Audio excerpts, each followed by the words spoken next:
Ayan guys, mayroon po tayo ditong, yung pong nag-order, meron na po akong ginawa. Ayan na po, oh. Ayan, oh. Ayan. Meron na po ano yan, nasa 60 na po yan, 60. Ayan. So meron pa po akong gagawin, ito po.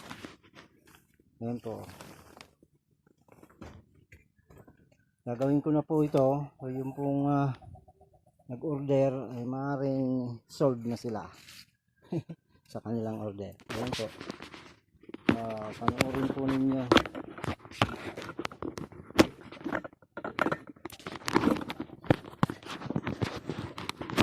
Kailangan ko pong makabili na ano, kaya supportahan niyo konti ang YouTube channel ko kasi ito pong cellphone ko talagang sabi sa dito dispalinhado na to eh.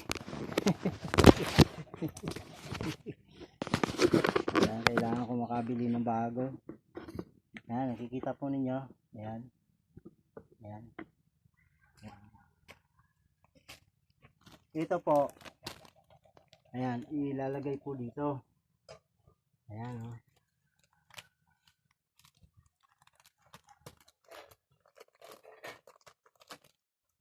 Kaya po, kahit mag-order kayo ng 1,000 bag, kaya ko po i-produce yun. Kasi meron po tayong gamit.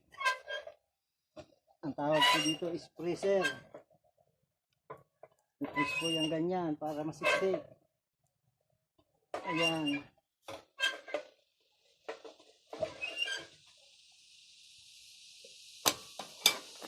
Ito na po resulta ng bag, oh. Siksik po yan, siksik. Ayan.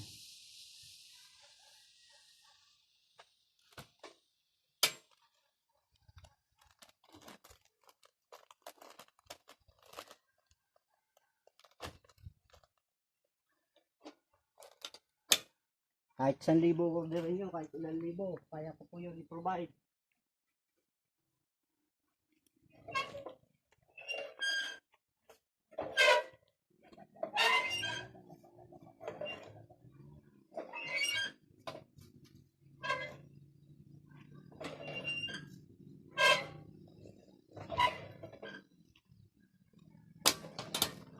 Ayan na, oh. Nakadalawa na tayo.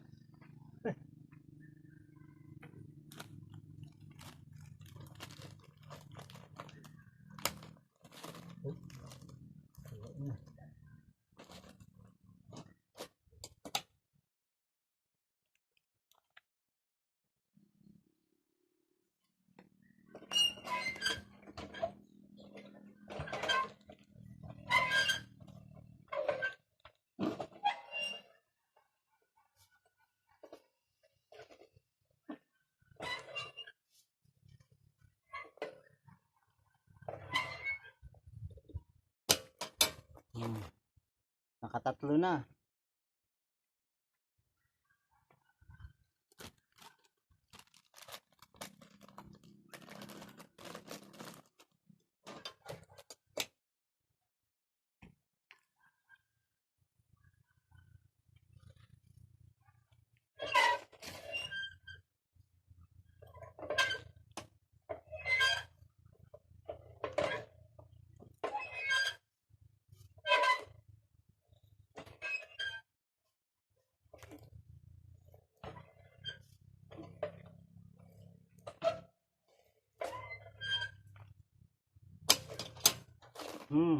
Kaapat na tayo.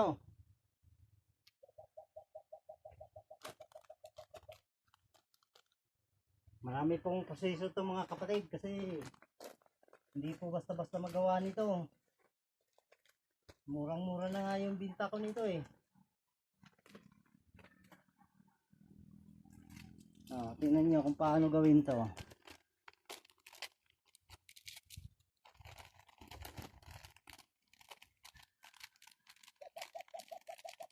Ang paglalagay po nitong singsing o ring, ito po ang matagal sa trabaho nito. Ganito po yan, oh. Ilalagay yung ring. Yan.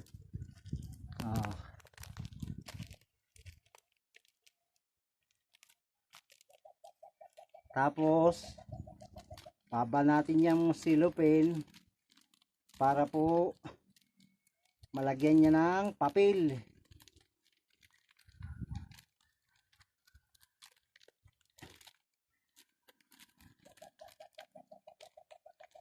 Oh, kaya nga po mahal ang binta ko nito. Ayan oh. Oh. Tapos lalagyan niya ng papel.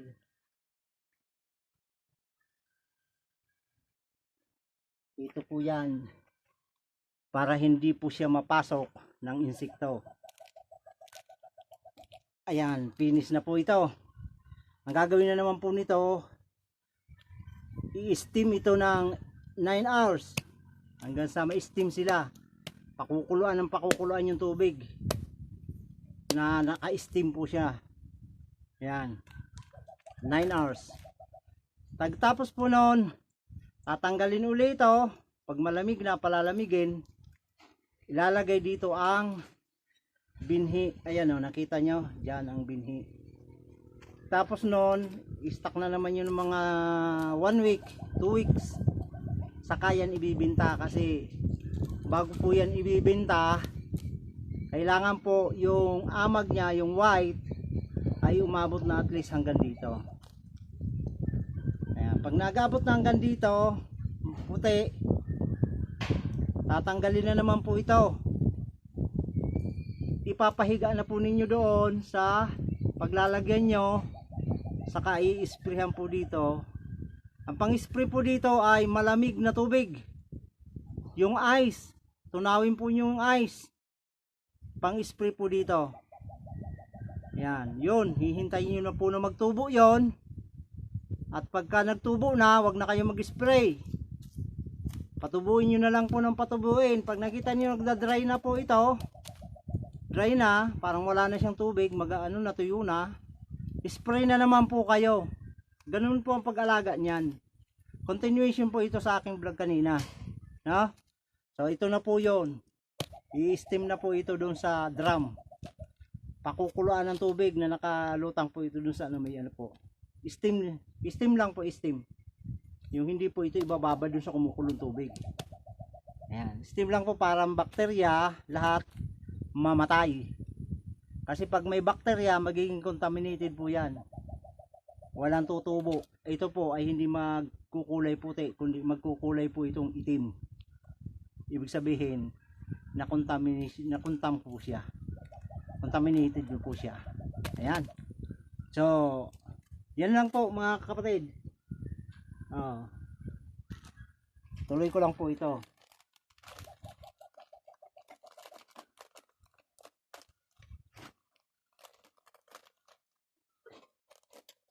So para po dun sa mga hindi pa po nakapag-subscribe, mag-subscribe na po kayo. Pindutin notification bell and kan po ninyo i-share para makatulong po tayo sa iba. Para matulungan naman po itong YouTube channel kasi marami po tayong pwedeng mapanood po dito. Nagko-compose po ako ng kanta. Mga papuri na kanta. Ayan. At pumupunta po ako sa iba't ibang lugar. Binablog ko po yung mga lugar na napakaganda ng views.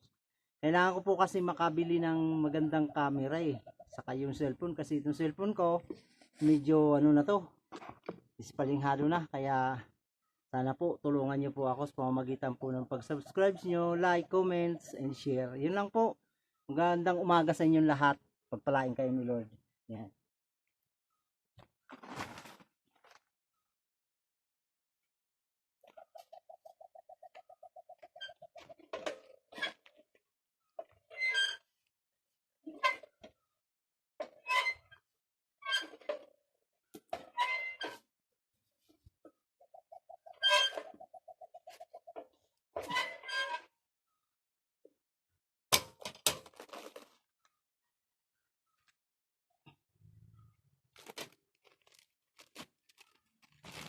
Hindi po basta to kasi ito inaayos pa yung ano nito. Ito, kita nyo yung puwit niya.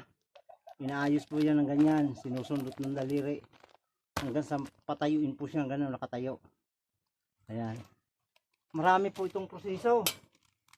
Mula sa pagmimix ng apog, paglagay ng mga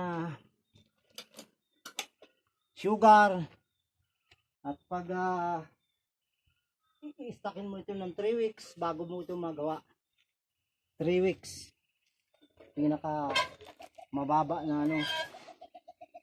I-decompose siya 3 weeks. Hanggang sa siya po ay maging ganito ang kulay. Ayan. Tanya.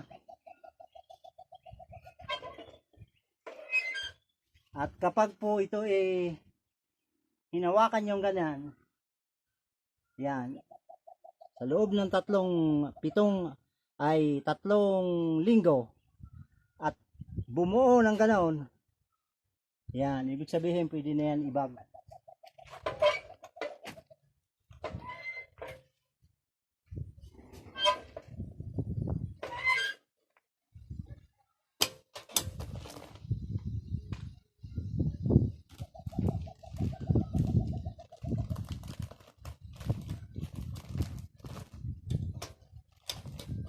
Shoutout nga pala sa mga supporters natin.